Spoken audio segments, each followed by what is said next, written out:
Les loisirs tiennent aujourd'hui une place importante dans la vie quotidienne et le contact avec la nature est de plus en plus recherché. Les personnes handicapées n'échappent pas à cette évolution et leur désir d'évasion est souvent essentiel à leur équilibre. Les activités physiques de pleine nature sont un moyen privilégié d'épanouissement personnel et d'insertion sociale. Dans un milieu a priori hostile au handicap, les multiples formes de pratique de ces activités sont aujourd'hui à la portée de tous.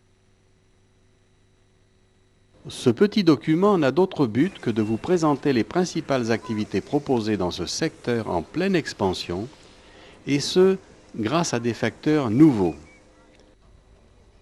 La mise à disposition de matériel sportif adapté, la mise en accessibilité des sites de pratique, la formation spécifique de l'encadrement. Le nouveau label Espace Loisirs Handisport distingue les sites répondant à ces trois critères indispensables.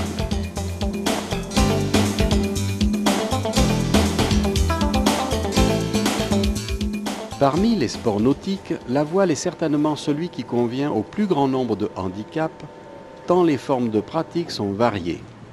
De l'embarcation légère au bateau collectif ou habitable, chacun peut y trouver une place à sa mesure. Le mini-G est un mini-quillard solitaire de 3,65 m de long, lesté de 100 kg. Il est à la fois inchavirable et insubmersible. Il peut se diriger au choix à l'aide d'un volant ou d'un palonnier. Le barreur, bien calé sur son siège, dispose de toutes les commandes à portée de main. Rassurant pour les débutants, ce bateau performant, utilisé aussi bien par les valides que par les handicapés, est un outil exceptionnel d'intégration. Dans ce cadre, signalons l'Access Dinghy, dériveur lesté, mono ou biplace très maniable par ses commandes adaptées. Ainsi bien entendu que la gamme des multicoques légers de type mini-maran.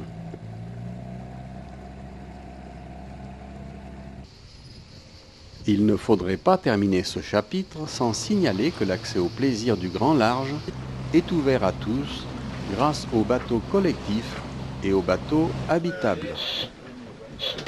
Faut que je rejoigne quoi? Essaie de me l'aligner là pour voir. Ah, tu l'as bougé. Le canoë-kayak s'adresse principalement aux handicapés des membres inférieurs et aux handicapés visuels. Mais des adaptations ergonomiques permettent aussi aux tétraplégiques de s'y adonner. Il se pratique en rivière, sur lac et plus particulièrement en mer. On trouve une large gamme de kayaks de mer confortables, stables et maniables. L'adaptation de l'assise et un bon calage des membres inférieurs sont indispensables.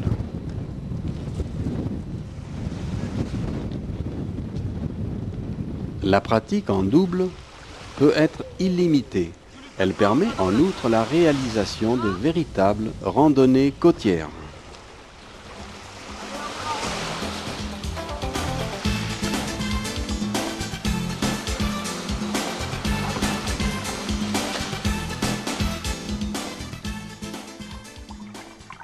La plongée sous-marine attire de nombreux adeptes parmi les blessés médulaires, les amputés et poliomyélytiques. Les séjours à thème, biologie marine, séjours enfants, plongée exotique, ont permis de réaliser déjà plus de 25 000 plongées sans incident. Les progrès technologiques et l'individualisation des adaptations permettent une bonne autonomie du handi-plongeur. Cette évolution, en état d'apesanteur, libère du fauteuil et des appareillages astreignants. Elle ouvre incontestablement un véritable espace de liberté.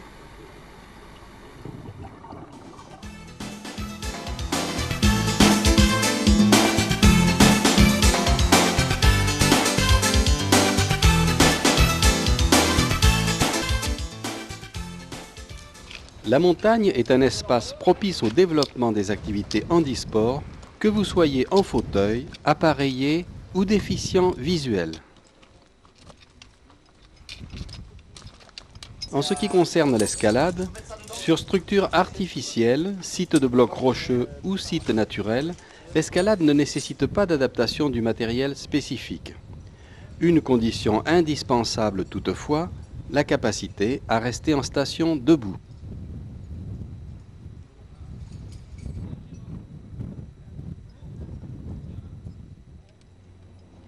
La randonnée pour les personnes se déplaçant debout s'effectue avec un équipement adéquat, traditionnel. Selon le relief du terrain et les capacités physiques du randonneur, d'autres formes de pratique sont proposées, comme ici l'utilisation de la joëlette.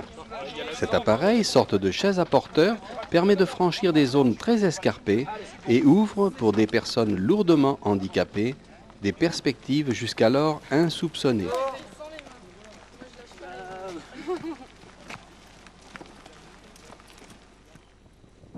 Le fauteuil tout-terrain, dernier né des matériels adaptés, est un engin de descente. C'est un hybride entre le fauteuil roulant et le VTT. Cet appareil doit être tracté à la montée et permet une très grande autonomie en descente. Plusieurs engins sont actuellement commercialisés, qu'il s'agisse de modèles à 3 ou 4 roues. De toute façon, les frissons sont garantis. La montagne, ça peut aussi s'observer d'en haut, que vous soyez debout ou en fauteuil roulant, à l'occasion d'un baptême de parapente en double avec moniteur qualifié. Comment, en effet, ne pas signaler l'ouverture de cette activité grâce à l'utilisation de fauteuils permettant décollage et atterrissage guidé en douceur?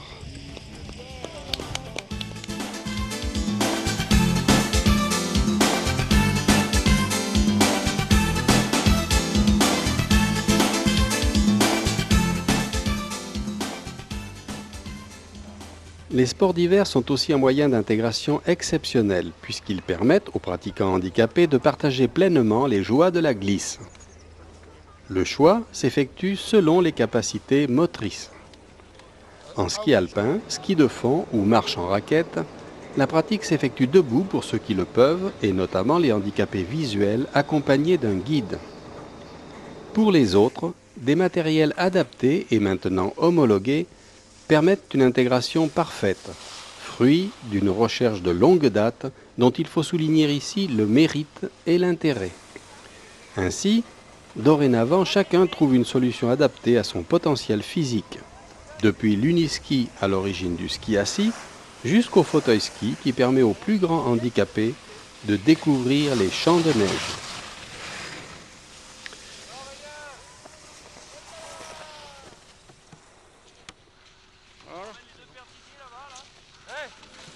Le ski assis a lui aussi trouvé sa place dans le domaine du ski de fond. Un siège, 2 skis et de bons bras pour pousser le tout. Et voici la luge nordique opérationnelle.